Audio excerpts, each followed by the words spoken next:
من الشيطان الرجيم. بسم الله الرحمن الرحيم. كل من عليها فان ويبقى وجه ربك ذو الجلال والإكرام. صدق الله العظيم وبلغنا رسوله النبي الأمين الكريم ونحن على ذلك لمن الشاهدين والشاكرين والحمد لله رب العالمين. میں نے جس آیت کو اپنا موضوع سخن بنایا، میں اپنی تقریر کو طول دوں میں مناسب ہی نہیں بلکہ میں ضروری بھی سمجھتا ہوں. مدینے والے مصطفیٰ کی طرف لو لگا کر درود پاک پڑھ لیجئے. اللہ رب محمد صلی اللہ علیہ وسلم نحن وعد محمد صلی اللہ علیہ وسلم صلاۃ و سلام علیکہ رسول اللہ صلی اللہ علیہ وسلم. ٹائم ہو چکا ہے 10:05. اتنا ٹائم بھی نہیں ہوا کہ آپ گھور گھور کے دیکھ رہے ہیں کہ کتنے اور رہ گئے. اتنا ٹائم بھی نہیں ہوا. میں کچھ سوچ رہا تھا ہو سکتا 12 بج گئے ہوں، مگر ٹائم میں نے دیکھا تو 10:05 ہوئے. سمجھ گئے؟ کوئی زیادہ ٹائم نہیں ہوا ہے. اور میرے بعد انشاءاللہ صرف آپ کو 2 تقریریں سماعت کرنی ہے، اس کے بعد انشاءاللہ صلاۃ و سلام پڑھا جائے گا. مچل کے بولو سبحان اللہ. عادت کے مطابق 2-3 اشعار میں بھی آپ کی سماعتوں کی دہلیز تک پہنچا رہا ہوں. ملاحظہ فرما لیں. مچل کے بولو سبحان اللہ. سب سے اولا وہ والا ہمارا نبی، سب سے والا وہ والا ہمارا نبی. کلام اعلیٰ حضرت ہے، سننے کے بعد سبحان اللہ ضرور بولیں. مچل کے بولو سبحان اللہ. سب سے اعلیٰ وہ والا ہمارا نبی، سب سے والا وہ والا ہمارا نبی، جن کے تلووں سے جبریل آنکھیں ملے،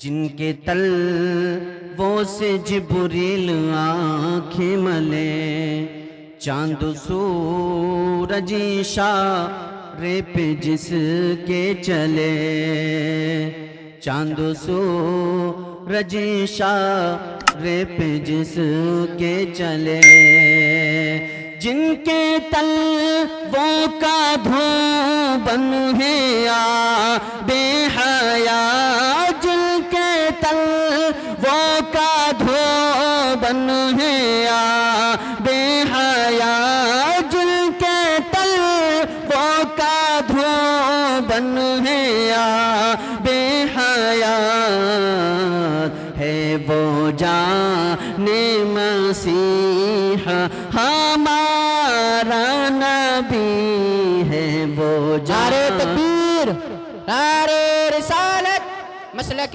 اعلیٰ حضرت، علماء اہل سنت، کلام اعلیٰ حضرت. نعرہ تکبیر، نعرہ رسالت، واہ واہ سبحان اللہ. ہے وہ جان مسیح ہمارا نبی. اور ہمیں اپنے آقا سے کیسے مانگنا چاہیے؟ ملاحظہ فرما لیں کہ عاشق کی کیا تمنا ہوتی ہے. ملاحظہ فرمائیں. مچل کے بولو سبحان اللہ. کیوں کہوں یہ عطا وہ عطا چاہیے، انسان کی خواہش ہوتی ہے نا یہ بھی مل جائے وہ بھی مل جائے، تو ہمیں اپنے نبی سے کیسا مانگنا چاہیے؟ کیوں کہوں یہ عطا وہ عطا چاہیے، ان کو معلوم ہے ہم کو کیا چاہیے، ان کو معلوم ہے ہم کو کیا چاہیے، بھر کے جھولی میرے سرکار نے مسکرا کر کہا اور کیا چاہیے، کون دیتا ہے دینے کو منہ چاہیے، کون دیتا ہے دینے کو منہ چاہیے،